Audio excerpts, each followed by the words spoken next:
고백합시다. 말씀 앞에서 경외함으로 주께 홀로 섭니다. 생명의 말씀 읽고 순종해 주를 예배합니다. 기록된 말씀 힘이 있어서 진리로 우리 거룩해 하며 거룩한 말씀 세세 영원히 복음이 되어 말씀하시네. 하나님 말씀에 두려워 떠는 자, 그 말씀에 생명을 거는 자, 한 사람 찾으시는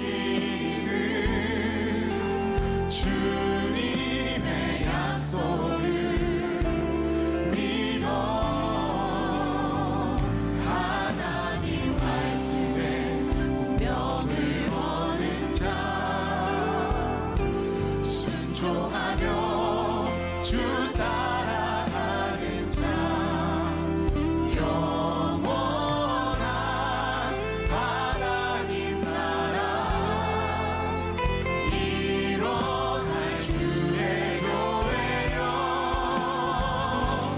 일어나라. 더욱더 간절한 마음을 담아 고백합시다. 말씀 앞에서 경외함으로 주께 홀로 섭니다. 주께 홀로 섭니다. 이 믿음으로 고백합시다. 생명의 말씀 읽고 순종해 주를 예배합니다. 기록된 말씀 힘이 있어서 진리로 우리 거룩해 하며 거룩한 말씀 세세 영원히 복음이 되어 말씀하시네. 하나님 말씀에 두려워 떠는 자, 그 말씀에 생명을 거는 자, 한 사람 찾으시는 주님의 약속을 믿어. 하나님 말씀에 운명을 거는 자,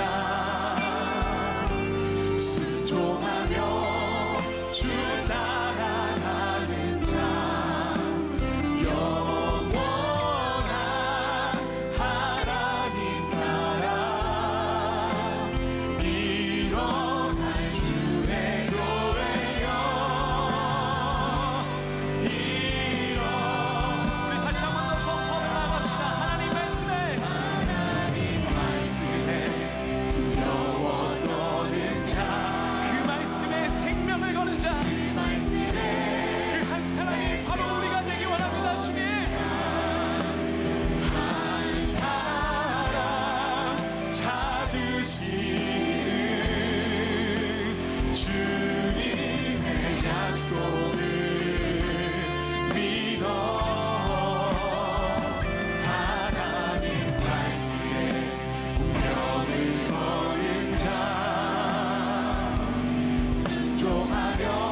우리 모두 자리에 일어나서 이곳에 임재하실 주님을 맞이하며 나아갑시다.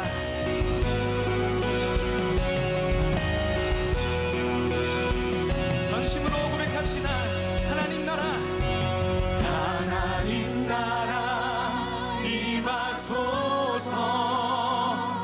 영광과 존귀 능력과 위엄 놀라운 사랑의 기적의 하나님 지금 이곳에 오소서. 하나님 나라 임하소서. 하나님 나라 우리가 주님을 갈망합니다. 주님을 애타게 찾습니다. 오늘 이 예배 가운데 임재하여 주시옵소서. 주님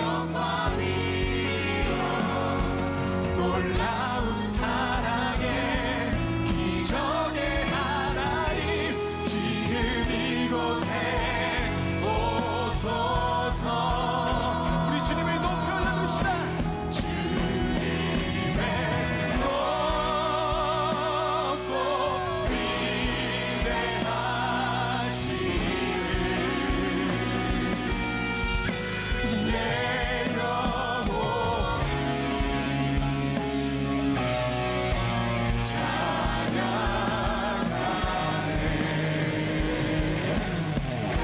지금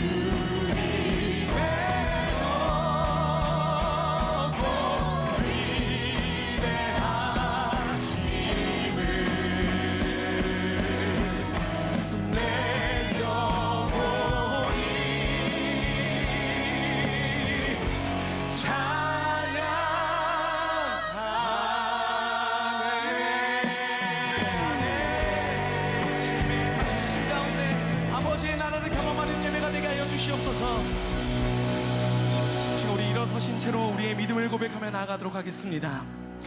나는 전능하신 아버지 하나님 천지의 창조주를 믿습니다. 나는 그의 유일하신 아들 우리 주 예수 그리스도를 믿습니다.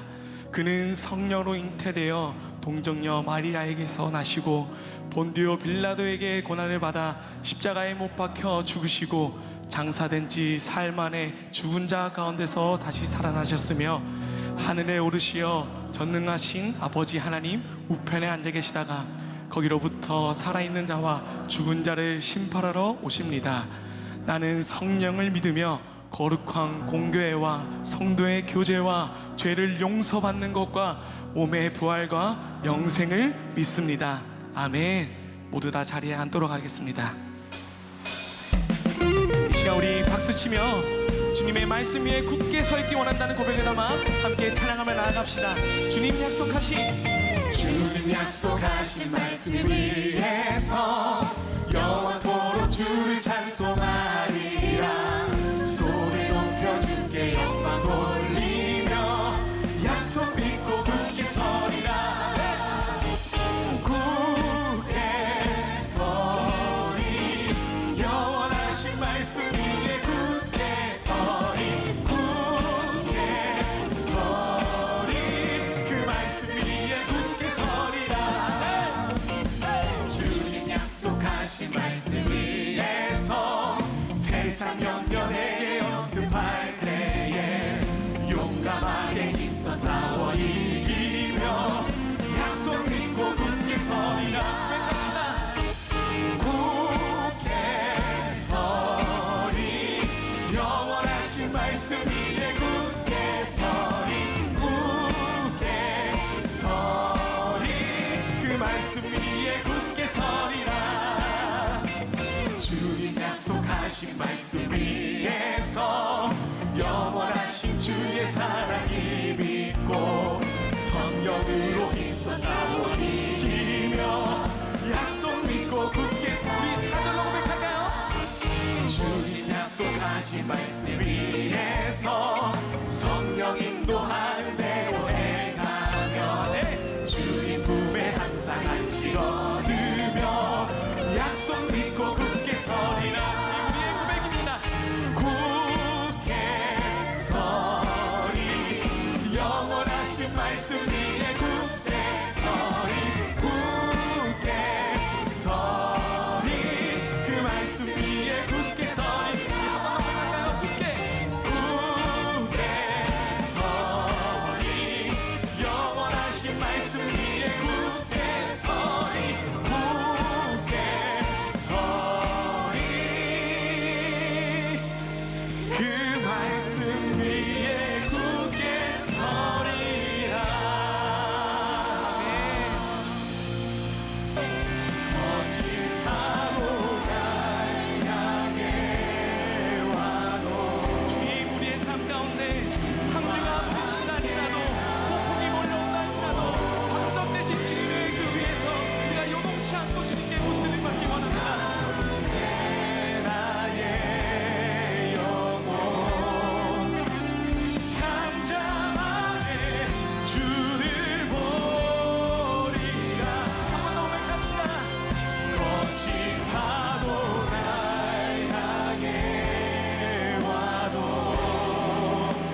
은혜로우신 하나님, 이 시간 주님 앞에 나아갈 때 말씀에 비추어 우리 자신을 돌아봅니다. 나는 과연 하나님의 말씀을 듣고 그 말씀대로 살아갔는지, 내 삶의 기준을 하나님 말씀에 두었는지, 내 삶의 중심을 주님의 마음에 두어 말씀을 믿고 따라 살아갔는지 우리 자신을 돌아봅니다. 주님, 우리가 말씀을 듣고 행하지 못하였다면 우리의 연약한 모습을 긍휼히 여겨주시고, 오늘 이 예배를 통하여 주님의 말씀을 내 삶의 주춧돌로 삼아 그 위에 나의 인생을 짓는 자들이 되게 하여 주시옵소서. 그리하여 홍수가 차고 바람이 불어도 사단이 우는 사자와 같이 우리를 삼키려고 한다 할지라도 우리가 말씀 위에 나의 인생을 세움으로써 선하신 주님 손 붙들며 요동치 않는 우리가 되게 하여 주시옵소서. 오늘 예배 말씀으로 우리의 영혼을 회복시키시고 반석 위에 굳게 서게 하실 예수 그리스도의 이름으로 간절히 기도드립니다. 아멘.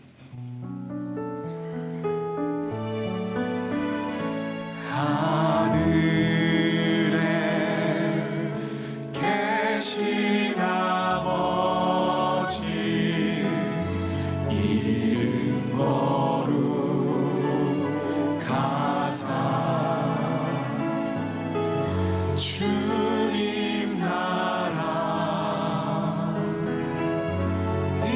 임하시고 뜻이 이루어지다.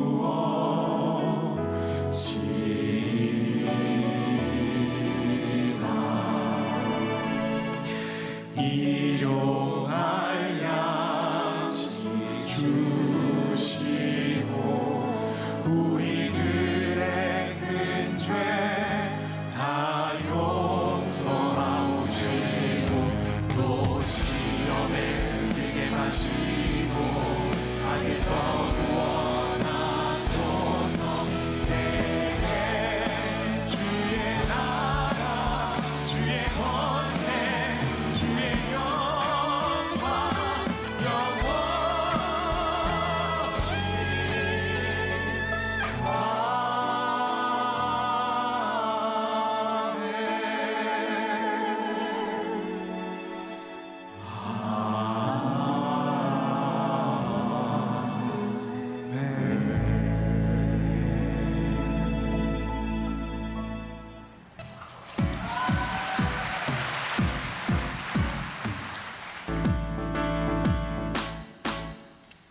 예수님 사랑하는 어린이 예수님 사랑하는 어린이 예수님 닮아가는 어린이 예수님이 기뻐하는 어린이 작은 하늘을 오신 예수님처럼 사랑하며 갈래요.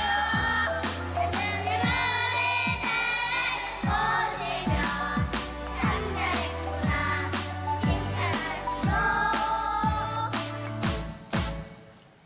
예수님 사랑하는 어린이 예수님 사랑하는 어린이 예수님 닮아가는 어린이 예수님이 기뻐하는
건축에서 기초는 아주 중요한 요소입니다. 어떤 건물을 짓든 하중을 받아서 안전하게 땅으로 전달해야 하기 때문이죠. 하중을 견딜 수 있는 견고한 지반은 기초 중의 기초입니다. 그런데 만약 그 기초에 문제가 있다면 어떻게 될까요? 이스라엘이 자리 잡은 팔레스타인 지역의 중앙산지는 석회암으로 이루어진 바위산입니다. 그래서 이스라엘 어디든 흙을 조금만 파내려가면 석회암으로 이루어진 안반이 드러나죠. 문제는 땅을 어디까지 파내려가야 할지를 누구도 장담할 수 없었다는 점입니다. 더욱이 예수님 당시에는 여름에 집을 지었습니다.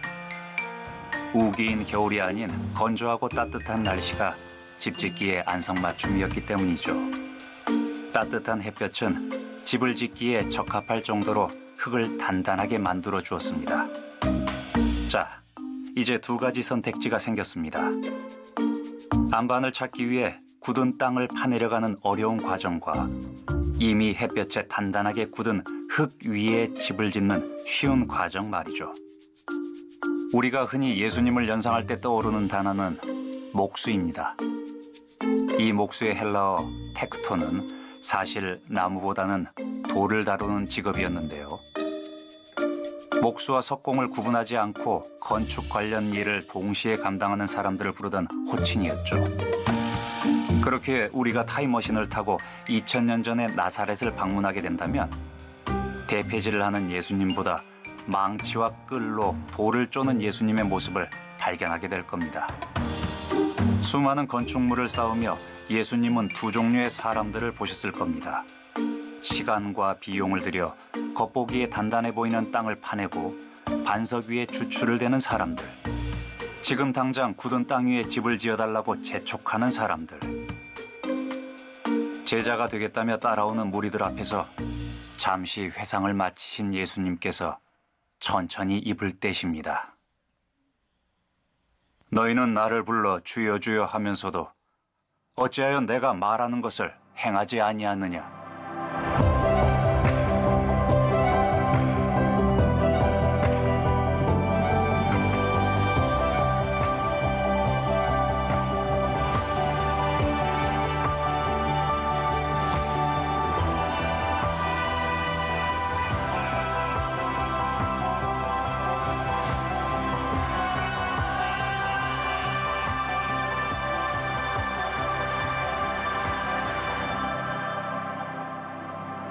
지난주부터 이제 예수님의 비유에 대한 말씀을 나누고 있습니다. 지난주 말씀 기억나세요?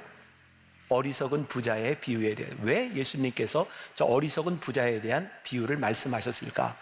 우리는 이제 앞으로 12주 동안 계속해서 예수님이 왜 이 비유를 말씀하셨을까? 예수님의 마음을 알아가는 시간을 갖습니다. 제가 말씀을 이렇게 준비하고 묵상하면서 그런 생각이 들었어요. 하나님, 우리가 12주 동안 12개의 비유를 통해서 예수님의 마음이 무엇인지를 알아갈 수 있다면 우리의 신앙이 이만큼 자라날 것 같습니다. 여러분들이 그런 기대로 말씀을 함께 듣고 나누었으면 좋겠고, 제가 한 주 동안 기침을 많이 해서 마음이 아픈 게 아니라 가슴이 좀 아파요. 그래서 요 톤으로 처음부터 끝까지 갈 거니까 여러분들이 귀 기울여서 들어야 됩니다.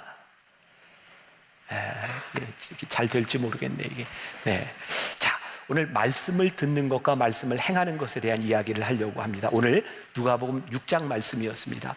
오늘 말씀은 예수님께서 마태복음 5장, 6장, 7장에서 하셨던 산상수훈의 결론 부분에 해당하는 부분인데, 누가복음에서는 6장에 요약이 되어 있고 역시 결론 부분에 이 이야기를 하고 있어요. 예수 믿는 사람들에게 가장 필요한 기초가 무엇인지, 예수님은 왜 오늘 우리들에게 이 말씀을 하고 있는지, 오늘 본문 말씀 첫 번째 46절에 보면 이렇게 말씀이 나와 있어요. 너희는 나를 불러 주여 주여 하면서도 어찌하여 내가 말하는 것을 행하지 아니하느냐.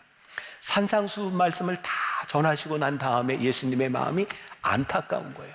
너희들이 이 이야기를 듣고 그냥 주여 주여 하면서 너희들이 하나님을 믿는 사람이라고 생각하지 말아라.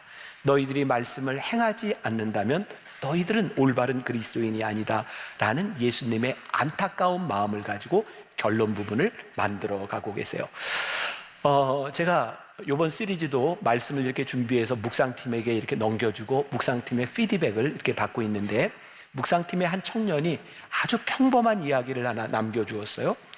위 본문을 통해 어른들이 말씀하실 때, 특히 엄마가 밥 먹어라. 네 대답을 하고 움직이지 않는 저의 모습이 떠올랐습니다. 말씀 본문에서 행하지 아니하느냐라는 부분은 가만히 있다는 것이 아닙니다. 행할 것을 안 행하고 다른 것을 하는 것이 더 문제인 것입니다. 너희들이 왜 행하지 아니하느냐라고 하는 이 질책은 우리들이 아무것도 하지 않는 것에 대한 것이 아니라 우리들이 다른 것을 하고 있는 우리들의 모습, 이렇게 묵상을 했다는 것. 결국 우리 신앙의 문제가 무엇인가? 주님의 말씀을 듣고 있지만 말씀대로 행하지 않는 것에 대한 문제. 그리고 오늘 예수님은 말씀을 행하지 않는 것과 행하는 것을 굉장히 신앙적인 기초에 대해서 집을 짓는 그런 반석 위에 지을 것이냐, 모래 위에 지을 것이냐, 얼마나 땅을 깊게 파고 지을 것이냐, 이 예로 비유로 우리들에게 말씀하고 있는 거예요. 저는 우리들이 말씀을 듣고 우리들이 말씀을 행할 때 이 말씀이 우리들에게 익숙해지고 이 말씀이 우리들에게 익숙해져야 우리들의 삶에 적용이 될 수 있다고 생각하거든요. 그럼 오늘 여러분들에게 주는 도전입니다. 여러분들 말씀을 듣고 얼마나 많이 적용하고 이 말씀을 실천하고 살아가는가, 오늘 이 부분을 우리들이 점검해 보아야 될 것 같아요. 제가 말씀을 이렇게 준비하면서 제 생각을 해봤어요. 제가 이제 목사가 돼서 37년째를 이렇게 지나가고 있는데, 제가 이렇게 설교를 하거나 목회를 하면서 제가 가끔 그런 생각이 들어요. 내가 알고 있는 성경에 대한 지식, 제가 설교하는 많은 부분들이 사실은 교회 학교를 다닐 때 내가 배웠던 지식, 내가 그 이상 별로 아닌 것 같아. 그러니까 옛날에는 여름 성경학교 이런 거 하면 성경 암송대, 뭐 성경 퀴즈대 이런 거 했던 기억 나세요? 그때 열심히 외우고 그때 배웠던 거, 그게 지금 내 신앙의 기초가 되었구나. 오늘 여러분들의 신앙의 기초, 여러분들의 삶에 적용할 수 있는 그 기초는 무엇인가? 우리들의 인생의 위기 가운데 생각나는 것은 무엇인가? 그게 사실은 말씀의 기초에 대한 부분일 것 같아요. 여러분들의 삶의 위기 가운데 나오는 그것은 사실 여러분들의 삶에서 여러분들이 실천했던 신앙의 모습들이 여러분들에게서 나오게 되는 거예요. 그래서 오늘 예수님께서 우리들에게 말씀하시는 게 너희의 신앙의 기초를 제대로 세워라. 지금 이렇게 말씀하고 있는 거죠. 자, 누가복음 6장하고 그리고 이 마태복음 7장의 이 마지막 결론 부분이 조금 다른 부분이 있습니다. 마태복음에서는 반석 위에 집을 짓는 사람과 그리고 모래 위에 집을 짓는 사람, 이렇게 비유를 하고 있고요. 오늘 우리가 읽은 누가복음에서는 건축자가 집을 짓는데 땅을 파고 반석이 나올 때까지 땅을 파고 짓는 사람과 그리고 그냥 땅 위에 짓는 사람, 이렇게 비유로 나누어서 이야기를 하고 있어요. 이런 것들은 이제 여러분들이 들으면 다른 사람들한테 가서 굉장히 이렇게 아는 척하기 좋잖아요. 마태복음에는 이렇게 돼 있는데 누가복음에는 이렇게 돼 있어. 별로 안 와닿으세요? 또 마태복음에는 이렇게 창수가 나고 이렇게 되어 있는데, 이게 물이 이렇게 홍수가 나고 되어 있는데, 이 누가복음은 탕류라고 이야기하고 있거든요. 그런데 이게 누가복음이 훨씬 더 적절한 표현이다라는 생각이 들어요. 이제 듣다 보면 이 이야기가 나옵니다. 마태복음 7장 24절에 이렇게 되어 있어요. 마태복음에서는 그러므로 누구든지 나의 이 말을 듣고 행하는 자는 그 집을 반석 위에 지은 지혜로운 사람 같으니, 이 말을 듣고 행하는 자는 반석 위에 집을 지은 사람과 같다. 근데 제가 NIV 영어 성경을 읽다 보니까 이 말을 듣고 행하는 자를 이렇게 표현을 했더라고요. Put them into practice라는 말씀을 들은 것을 put them into practice, 말씀을 들은 것을 실천하는 것, 그것이 반석 위에 집을 짓는 것이다. 그럼 우리들에게 그런 도전이 될 것 같아요. 우리는 말씀을 듣고 참 많은 말씀을 듣고 살아갔는데 그것이 진짜 우리들의 삶에서 실천이 되었는가? 교회에 있는 많은 프로그램들이 그런 게 있어요. 묵상하는 프로그램도 있고 또 암송하는 프로그램도 있고 성경을 필사하는 프로그램도 있어요. 제가 극단적인 예가 될지 모르지만 어떤 분이 성경 암송이 너무 좋아, 매일 성경 암송을 해. 그래서 성경 암송을 하느라 말씀대로 살아갈 시간이 없어. 또 어떤 사람은 자녀들에게 남겨주려고 성경 필사를 매일 몇 시간씩 하는 거야. 정성스럽게 자녀들에게 성경 필사를 유산으로 남겨준다는 거 참 좋은 일이긴 하는데, 성경 필사를 열심히 하느라 말씀대로 살아갈 시간이 없어. 제가 너무 극단적이라고 생각을 하세요. 근데 우리들을 보니까 정말 예배에 참석하고 교회 활동을 하고 많이 듣는데 그 말씀을 말씀대로 살아가지 못하는 것. 오늘 유진 피터슨의 메시지 성경에 의하면 그건 마치 장식품과 같다 이렇게 표현을 하고 있거든요. 제가 유진 피터슨의 성경으로 한번 읽어드립니다. 너희는 내게 예의를 갖춰 예 선생님 옳습니다 선생님 하면서도 어째서 내가 명하는 것은 하나도 행하지 않느냐. 내가 너희에게 하는 이 말은 너희 삶에 덧붙이는 장식이나 너희 생활 수준을 높여주는 리모델링 같은 것이 아니다. 우리는 주변에 신앙생활을 하면서 이런 사람을 봅니다. 나 제자 훈련 받았어. 또 우리 교회는 요즘 1:1 제자 양육 열심히 하는데 나 양육 받았어. 나 양육생이야. 나는 가르치는 사람이야. 라고 이야기를 하지만 그것이 진짜 우리들 신앙의 장식품인가? 아니면 우리들이 그 말씀을 배웠기 때문에 이 말씀을 우리들이 실천하고 살아가는가? 예수님은 오늘 비유를 통하여 우리들에게 아주 명백하게 하나님의 백성으로 살아가는 삶의 방식에 대한 이야기를 하고 있어요. 너희들이 하나님을 믿고 살아가는 사람이라면 너희들의 방식이 달라야 된다. 여러분 성경에 나오는 예수님의 공생애 가운데 예수님은 늘 이렇게 대척점에 서 있는 이야기가 있어요. 율법학자들, 바리새인들, 그리고 예수님의 말씀을 듣는 자들. 여러분 생각해 보세요. 율법학자들이나 바리새인들이 실천이 없었을까요? 아닙니다. 그들은 열심히 실천하는 사람입니다. 율법을 얼마나 잘 지키려고 했는지. 근데 문제가 뭔지 아세요? 그들은 율법을 잘 지키는데 율법을 지키는 기준이 그들의 의였어요. 내가 이렇게 하면 내가 의로워. 근데 예수님은 그것을 말씀을 실천하는 것으로 여기지 않았어요. 그들은 열심히 실천을 했지만 그들은 그들의 의를 따라 살아가고 있었을 뿐이에요. 중요한 것은 기준이 내가 되는 것이 아니라 하나님의 말씀과 하나님의 마음이 우리들에게 기준이 되기 시작할 때 우리들이 올바로 말씀을 행하는 자가 되는 거죠. 자, 이것도 우리들에게 좀 도전이 되었으면 좋겠어요. 우리는 신앙생활을 하면서 늘 우리들이 가지고 있는 신념, 우리들이 가지고 있는 가치관, 우리들이 가지고 있는 생각들을 내려놓을 준비가 되어 있는가? 말씀 앞에서 우리가 깨어질 준비가 되어 있는가?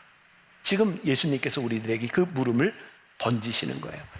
하나님의 말씀이 너희들에게 장식품이 아니라 너희들이 put them into practice. 여러분들의 삶에서 이거를 적용하고 살아가는가?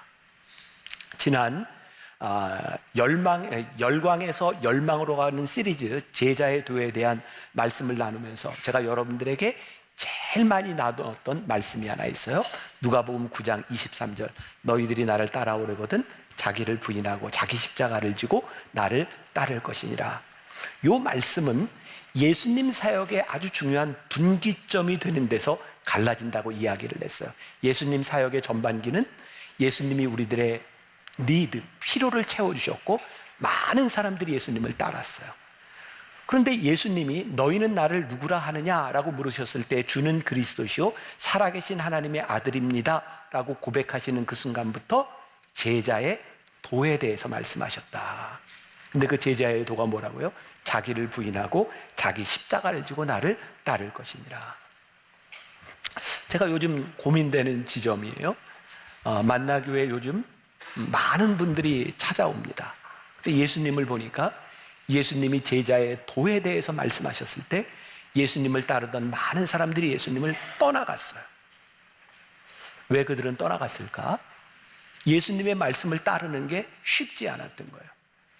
저에게 염려가 되는 거예요. 혹시 우리 교회 모여서 예배드리는 많은 사람들을 바라보며 우리들이 제자의 도에 대해서 혹시 잘못 이야기하고 있는 것은 아닐까? 우리가 자기를 부인하는 것 그거 하고 있는 것은 아닐까? 여러분 자기 부인이 뭘까요? 저는 말씀 묵상하면서 그런 생각이 들었어요. 우리들이 예수님을 따라가는데 방해가 되는 것 그것을 내려놓는 게 자기 부인이다. 그러면 우리들이 예수님을 따라 사는 것이 우리의 인생의 큰 축복이라고 하는 믿음이 없다면 우리가 어떻게 자기를 부인할 수 있을까요? 오늘 우리들에게 주시는 굉장히 중요한 도전이 될 것 같아요. 우리는 예수님의 말씀을 들으면서 말씀이 나를 만족시켜주고 나를 기쁘게 하기를 원하고 있는가? 아니면 하나님의 말씀을 순종함으로 인하여 주님이 기뻐하시는 일을 우리들이 하고 있는가? 우리들이 이 물음을 묻지 않는다면 우리는 기초가 없는 신앙을 살아가고 있는 사람일지도 모른다는 생각이 들어요. 자, 오늘 본문으로 들어가서 누가복음 6장 48절에서 49절. 자, 다시 한번 봅니다. 한 목소리로 보겠습니다. 자, 시작. 집을 짓되 기립하고 주추를 반석 위에 놓은 사람과 같으니 큰 물이 나서 탕류가 그 집에 부딪히되 잘 지었기 때문에 능히 요동하지 못하게 하였거니와 듣고 행하지 아니하는 자는 주추 없이 흙 위에 집 지은 사람과 같으니 탕류가 부딪힘에 집이 곧 무너져 파괴됨이 심하니라 하시니라. 자, 여러분들 조금 전에 영상을 통해서 보셨는데 기억 안 나죠? 제가 다시 한번 설명을 해드릴게요. 굉장히 중요한 포인트였는데 우리들이 예수님의 비유를 이해하는 데 있어서 그 시대의 풍습으로 보면 비유를 제대로 이해할 수 있을 것 같아요. 이번 12주 설교 시리즈를 하는 동안 제가 제일 많이 참고한 책이 케네스 베일리의 중동의 눈으로 본 예수라는 책입니다. 그 예수님 당시의 상황 속에서 이 비유를 이해하게 한 거예요. 자, 오늘 여기에서 집을 짓는 이 비유도 그 당시의 상황에서 보면 이해가 잘 돼요. 이스라엘은 아주 명확하게 건기와 우기로 나눠집니다. 제가 여러분들 중에 성지순례를 하는 분이 있다면 저는 2번은 꼭 가봐야 된다고 생각해요. 건기에 가보고 우기에 가봐야 된다. 이스라엘 환경이 너무 달라요. 근데 한 번만 갔다 오고서 성경이 이렇더라라고 얘기하면 안 될 것 같아요. 자, 건기에는 진짜 비가 하나도 오지 않아요. 정말 황량합니다. 풀을 볼 수가 없어요. 근데 건기가 되면 비가 하나도 오지 않으면서 그 땅이 딱딱하게 굳어집니다. 이스라엘 사람들은 집을 언제 짓냐면 건기에 짓습니다. 왜냐하면 따뜻하고 집을 짓기에 좋은 환경이기 때문입니다. 문제는 딱딱하게 굳어진 땅, 거기에다가 그대로 집을 지으면 집을 짓기는 쉬운데 이제 늦가을부터 우기가 오면 계속해서 비가 오는데 그 딱딱하게 굳었던 흙들이 다 녹아지면서 이게 탕류처럼 흐릅니다. 그리고 그 지어진 집에 이 탕류가 흐르면 거기에 있던 모든 벽돌들이 다 빠져나가고 집이 무너지게 되는 거예요. 그래서 집을 건기에 짓지만 집을 제대로 지으려고 하면 오늘 비유는 뭐라고 이야기하냐면 땅을 파고 주춧돌을 놓아라. 이게 무슨 의미냐면 반석이 나올 때까지 땅을 파야 된다는 거예요. 그래서 많이 팔 때는 3m 아래까지 파고 그 반석 위에 집을 지어야 탕류가 올 때 그 집이 무너지지 않는다고 이야기를 하고 있어요. 자, 얼마나 땅을 파야 되는가? 반석이 나올 때까지 파야 지혜로운 자라고 말씀하고 있는 거예요. 자, 여기서 쉬운 질문을 하나 하겠습니다. 왜 어리석은 건축가는 흙 위에 집을 지을까요? 왜? 쉬운 질문인데 쉬우니까. 왜? 땅을 파는 게 어려운 일입니다. 이게 반석까지 파내려가는 것이 쉽지 않습니다. 신앙생활을 적용해 봅시다. 우리의 신앙이 쉽게 되어서는 안 된다는 거예요. 우리들의 신앙이 하나님의 말씀 앞에 올바로 서서 말씀을 순종하며 따라가는 신앙이 되어야지 우리들이 쉽게 신앙생활을 하려고 하면 어느 날 우리들의 신앙이 한순간에 무너져 내리게 된다. 여러분, 우리 주변에서 그런 사람 종종 보잖아요. 야, 저 사람 진짜 신앙생활 열심히 한다고 생각했는데 수십 년 예수를 믿었는데 한순간에 무너져 내리는 것들 보지 않아요? 왜? 기초가 잘못되었다는 거예요. 지난 한두 달 사이에 우리 청년들이 저에게 굉장히 이렇게 많이 권면한 넷플릭스의 드라마, 목사님 이거 보셨어요? 했던 게 뭐냐면 흑백 요리사였습니다. 그래서 하도 보라 그래서 제가 지지난주인가 흑백 요리사를 봤는데 뭐 중간은 졸고 뭐 이러면서 봤던 것 같아요. 근데 마지막 부분에 굉장히 인상적인 그런 장면이 있었어요. 거기에 이게 트리플 스타라고 하는 그 한 사람이 나오는데 이제 마지막 이렇게 최종을 향해 가는데 그 요리 주제가 뭐였냐면 인생 요리를 만드는 거예요. 인생의 스토리로 요리를 만드는 것. 이게 트리플 스타가 만든 요리가 크렘 차우다입니다. 크렘 차우다를 만드는데 거기에 캐비어를 넣고 이렇게 만들었어요. 거기에 2명의 심사위원이 나옵니다. 하나는 우리가 잘 아는 백종원 씨, 그리고 모수라고 하는 식당을 운영하는 안성재라고 하는 유명한 스타 셰프가 이제 심사를 하는 거예요. 이 크렘 차우다를 만들고 거기에 캐비어를 넣고 이렇게 이제 맛을 이렇게 쫙 보는데 안성재 셰프가 굉장히 의미 있는 이야기를 했어요. 이 크렘 차우더에 들어간 이 캐비어와 동일한 크기로 당근, 양파, 야채들이 그대로 썰려 있는 거예요. 그런데 사람들은 몰라요. 그러니까 좋은 거 해줘야 소용이 없어요. 몰라요, 보통 사람들은. 근데 이 안성재 셰프는 그걸 알아보는 거예요. 야, 저 캐비어 크기로 이렇게 야채를 썰어 넣는 저 정성, 저거 대단하다. 저는 그 요리 프로그램을 보면서 야, 이게 참 대단하다. 고수는 고수를 알아본다. 저에게는 그런 생각이 들었어요. 하나님께서 우리의 모든 것을 알아보시는 날이 온다. 우리들은 그냥 대충 신앙생활하는 것 같은데 우리들의 삶에 탕류가 흐르고 어쩌면 우리들이 하나님 앞에 서게 됐을 때에 우리들의 신앙이 어떤 것인지를 하나님이 우리들에게 심판하고 우리들에게 말씀하시는 때가 우리들에게 온다는 거예요. 여러분, 말씀을 듣고 우리들의 삶에 감동이 되는 것 쉬운 일입니다. 나 감동돼. 그리고 감동받은 것으로 인하여 우리들이 다짐하는 것도 그렇게 어려운 일이 아닙니다. 그러나 이것이 순종으로 이어지지 않는다면 우리는 그 말씀을 행하는 자가 아니라는 거예요. 제가 여러분들에게 광고할 때 이렇게 농담처럼 그런 얘기 많이 하잖아요. 여러분들 이 이야기를 듣고 여러분들이 가슴이 두근두근 가슴이 뛰면 어떻게 하라는 신호일까요? 근데 저는 굉장히 중요한 일이라고 생각합니다. 하나님께서 우리들에게 감동을 주실 때, 우리들에게 믿음을 주실 때 그것이 감동으로 끝나는 것이 아니라 어떻게 우리들의 삶으로 행함으로 우리들이 연결해 나가는가. 오늘 여러분들에게 도전이 되었으면 좋겠어요. 우리는 어떤 신앙생활을 하고 있는가? 야고보서 2장 14절에 있는 말씀에 보니까 내 형제들아 만일 사람이 믿노라 하고 행함이 없으면 무슨 유익이 있으리요? 그 믿음이 능히 자기를 구원하겠느냐. 우리는 믿음이 있다고 하지만 우리들이 그 믿음에 행함이 없다면 그 믿음이 우리를 구원할 수 있겠느냐. 2022년도입니다. 코로나가 막 끝나갈 무렵 제가 코로나 이전에 이렇게 약속했던 달라스 지역의 연합 집회를 인도하러 가게 되었어요. 점심시간에 그 지역에 있는 목회자들과 함께 이제 식사를 하는데 목사님 중에 한 분이 병원을 갔다 왔는데 간 경화에서 간암으로 진행되는 굉장히 위험한 그런 상황이었고 의사 선생님이 이제 이분에게 이제 주의해야 될 거 이야기하면서 이제 운동도 하고 몸을 관리해야 된다. 운동을 해라. 이렇게 얘기를 했는데 이분이 태권도 7단에 교회 목회를 하지만 태권도 도장을 함께 운영하는 분이랍니다. 근데 이분이 하루에 12시간씩 태권도장에 가서 이렇게 아이들을 가르치고 하는데 나 같은 사람한테 운동을 하라니 말이 안 된다고 생각을 했대요. 근데 이분이 의사와 만나서 면담을 하는데 자기소개를 할 때 이렇게 소개를 했대요. 내가 마스터, 사범이 아니라 나 패스터입니다. 이렇게 소개를 했던 그 생각이 나는데 가만히 생각을 해보니까 자기가 12시간 동안 태권도 도장에 있으면서 자기들이 가르치고 지시만 했지 본인은 한 번도 운동을 하지 않은 자기 모습이 생각났다는 거예요. 막 그때가 제가 이 말씀을 이렇게 원고를 쓰고 있었던 때였던 것 같아요. 그런 생각이 들었어요.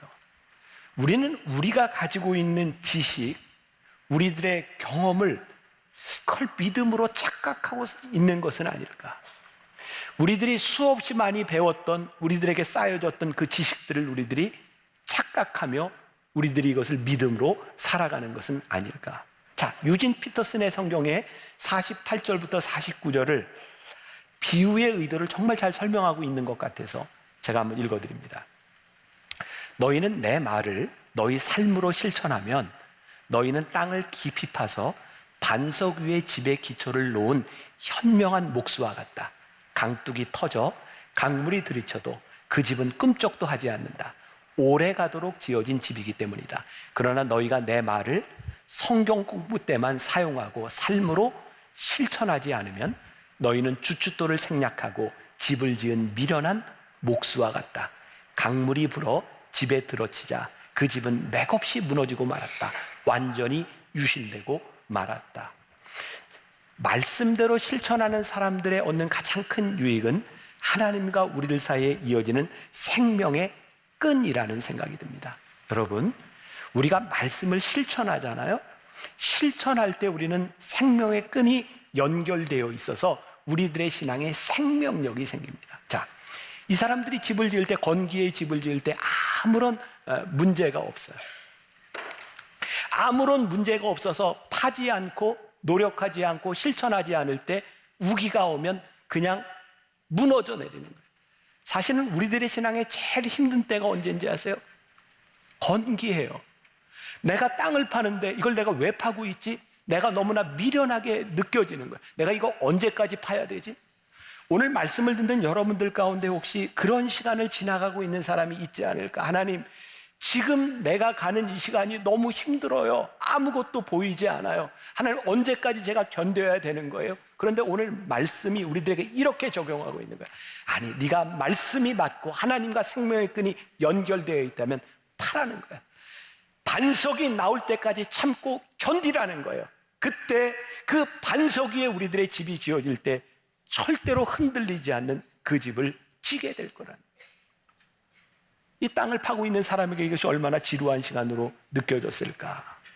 우리의 신앙생활에도 지금 눈에 보이지 않는 감동적인 일이 나타나지 않는 그 시간들이 우리들에게 얼마나 힘든 시간이었을까. 제가 수년 전에 여호수아 말씀을 가지고 변화산 새벽교회를 인도한 적이 있습니다. 기억나시는 분이 있는지 모르겠어요. 그때 제가 준비한 일주일의 설교였지만 제가 은혜 받고 저에게 가장 강력하게 남아있는 부분이 있어요. 여호수아 6장에 여호수아가 이스라엘 백성들과 함께 가나안을 점령하는데 이제 그 여리고성을 점령해야 되는 거죠. 하나님께서 방법을 알려주셨어요. 아시는 얘기죠? 하루에 한 바퀴씩 6일 동안 돌아라. 그리고 마지막 날 일곱째 날 7바퀴를 들고 함성을 지르고 나팔을 불어라. 그러면 그 성이 무너져 내릴 것이다. 근데 여호수아가 그 일을 행하기 전에 이스라엘 백성들에게 이렇게 얘기를 합니다.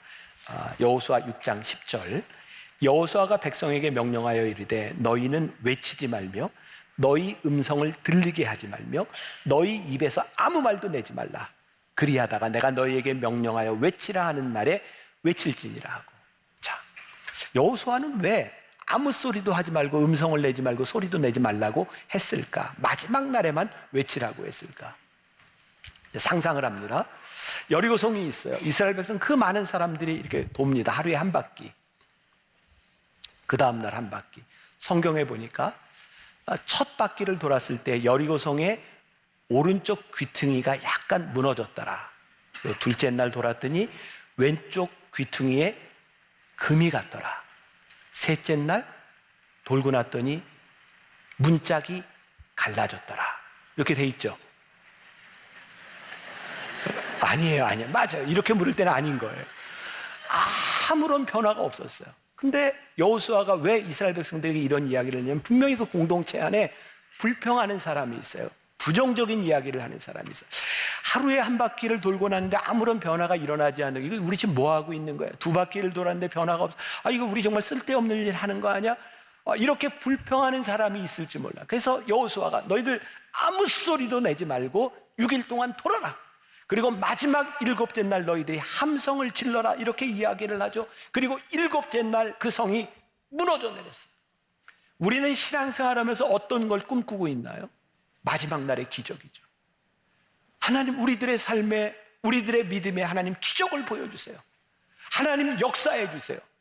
근데 진짜 중요한 것은 이 7째 날 성이 무너지는 기적은 6일 날 동안 아무것도 보이지 않았던 그 6일을 지나지 않았다면 7일째 기적은 존재하지 않았다. 우리가 이거 믿는가? 우리들이 땅을 파고 반석 위에 집을 짓는데 정말 우리들에게 중요한 시간이 이 땅을 파 내려가는 시간, 반석에 이르는 그 시간, 그것을 우리들이 견뎌내야 되는 것, 그것이 우리들에게 중요하다고 하는 것을 우리들이 믿고 살아가는가? 오스왈드 챔버스의 주님은 나의 최고봉에 보면 굉장히 멋진 표현이 하나 있어요. 시금석이라는 표현입니다. 진짜 믿음은 우리들이 영적으로 충만했을 때, 기적을 체험했을 때가 아니라 아무런 일도 일어나지 않을 때 우리의 신앙이 무엇인지를 보여주는 시금석이 됩니다. 오늘 말씀하고 너무 잘 어울리는 거예요. 우리들에게 뜨거웠던 순간, 어떤 역사적인 순간들이 아니라 오늘 우리들이 말씀을 듣고 묵묵히 우리들의 말씀을 순종하며 지켜내야 되는 그 순간까지 우리들에게 갈 때에, 우리들에게 탕류가 흐를 때 든든히 흔들리지 않는 우리의 신앙의 모습을 가지게 되리라. 오늘 말씀을 듣는 여러분들 가운데 정말 이 시간을 지나가고 있는 분이 있으리라고 생각해요. 여러분들이 이 시간들에 말씀의 기초가 다져지는 시간이 되었으면 좋겠고, 우리들의 인생에 탕류가 있잖아요. 제가 여러분들 저주하는 거 아니에요? 아니에요.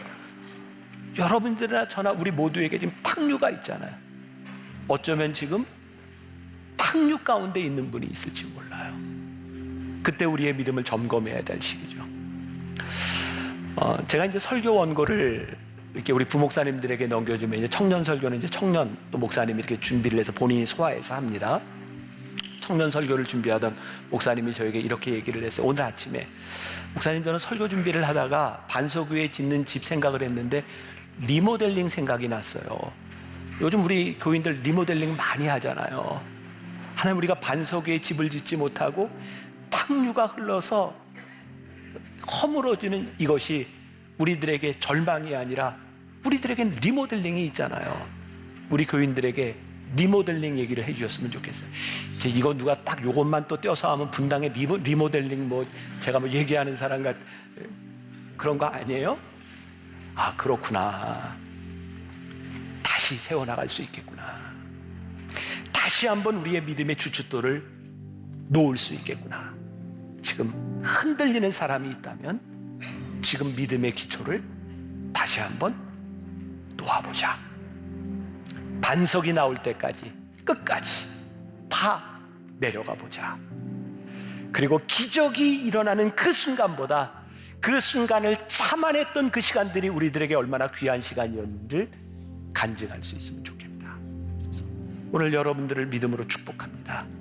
오늘 여러분들의 삶에, 믿음의 반석을 놓는 여러분들의 삶에 선명한 하나님의 흔적, 우리를 인도하시는 선명한 하나님의 손길이 여러분들에게 간증될 수 있기를 주님의 이름으로 간절히 축원합니다.